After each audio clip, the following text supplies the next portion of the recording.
네, 안녕하십니까. 자, 지금 우리나라가 이제 나라는 글자상으로 이 임목이 되죠. 이 임목이라는 자체가 이제 어떤 역할을 하느냐 얘기죠. 역할. 자, 이 임목은 이제 간목과 이제 병화가 이렇게 존재하고 있어요. 임목이라는 자체를 목만 있으면은 이 많은 물들을 물에 의해 가지고 수가 많았을 때 이제 그냥 간목 같은 경우는 이제 부목이 돼버려요. 부목이라는 게 뭐냐면은 그냥 떠버려요. 뜬다. 나무가 떠버린다.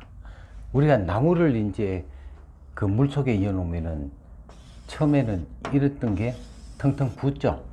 그래서 이제 이 목이라는 자체가 쓴목이 돼버리죠. 물기가 젖어 있는 물. 그러면은 이 목의 어떤 역할은 목생화를 하기 위해서 필요한데, 목생화를 못 한다면은 나무의 역할을 할 수가 없다.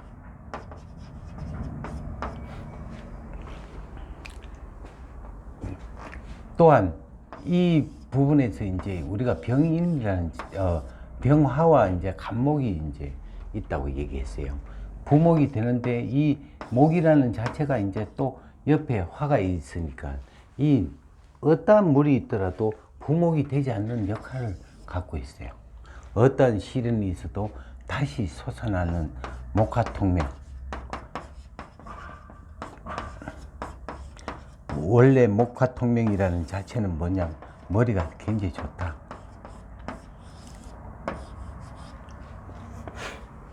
그래서 이제 지혜가 많아요. 근데 이게 이제 원래 목생화를 해야 되니까 화가 와줘야 되는데 지금 계속 뭐가 와요. 해자축으로 왔죠. 해자축으로 오니까 이 발복을 할 수가 없어. 그래서 이제 경제가 어렵다 이렇게.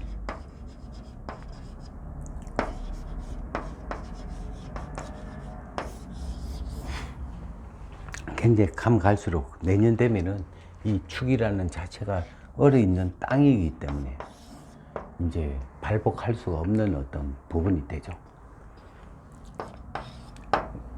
이제 2022년도 되면 인이 오면은 살아날 것 같은데 그게 묘진 사까지 이렇게 흘러가니까 이제 4년은 힘들다.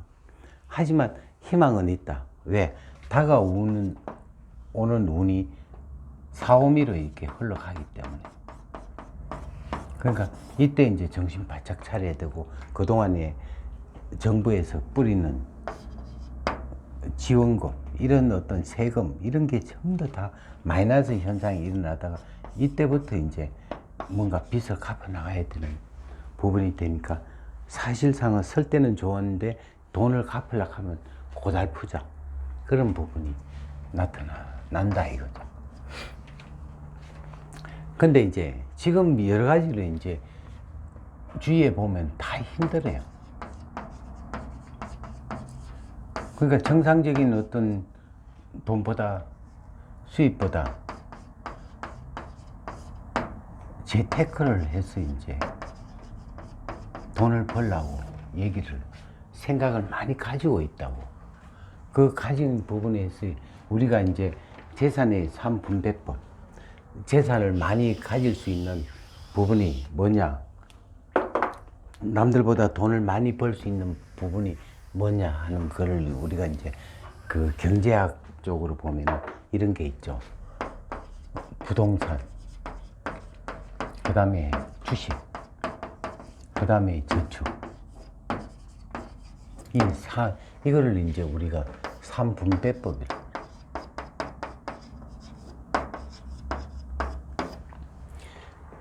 지금은 이제 저축은 이제 이자가 별로 없다 보니까 수익성이 없단 말이에요.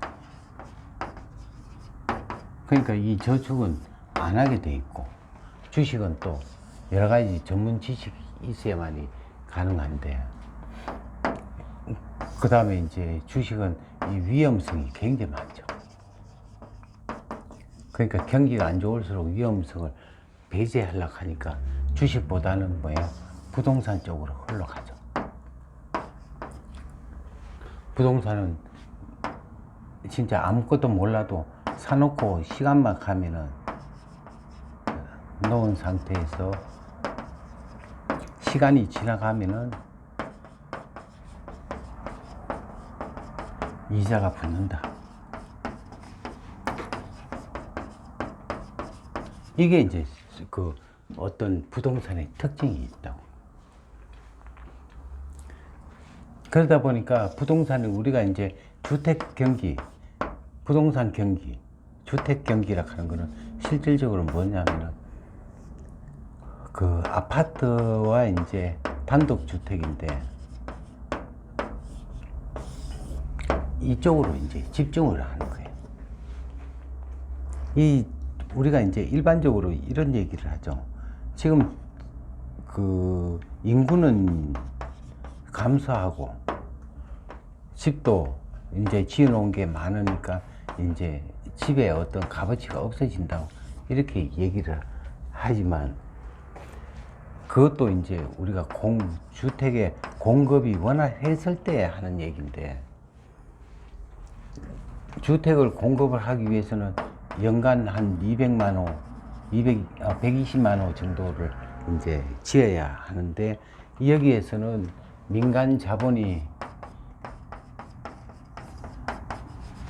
한 80%, 국가 자금이 한 20% 이렇게 가야 이제 뭔가 활발하게 이루어지는데, 민간 자본은 지금 모든 것을 다 세금으로 다 묶어놔버리고 법으로 제재를 해버리니까 국가에서 이 100%를 다 충족하려고 하니까 힘이 들죠. 그러니까 자꾸 이제 주택 공급은 없어지고 이제 수요는 계속 증가가 돼버려요.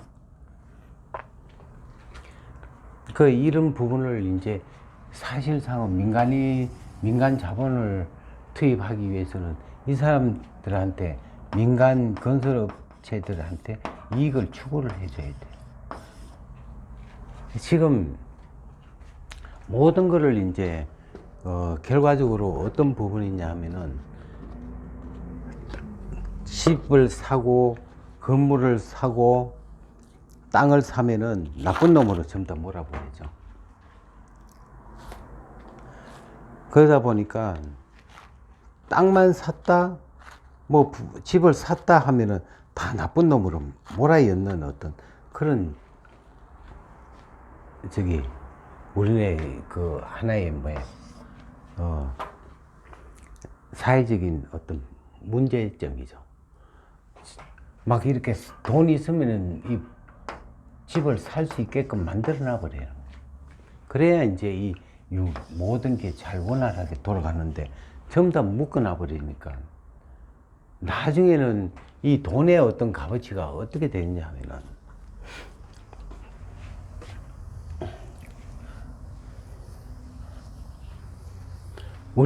우리나라는 돈이 어디서 들어와요? 국가에서 오는 게 아니고 외국에서 물건을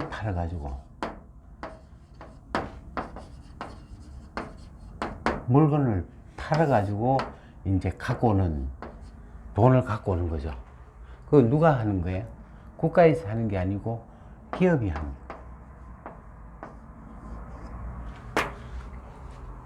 그래야 이제 여기서 일하는 사람들, 노동자, 근로자가 이제 월급을 받고 생활 필수품 먹고 사는데 돈을 쓰고, 또 피곤하면은 여행, 또 레저를 하죠. 이렇게 이제 융통성을 하게끔, 융통이 되게끔 만들어줘야 되는데, 모든 걸 다 억제시켜 버렸어요. 끝내는 나중에 보면은 서민만 이제 피해를 보게 돼 있어요. 돈이 중간에 오던 게 다 절단이 이제 두절이 되면은 끝내는 이 서민들만 이제 힘들어지는 거예요.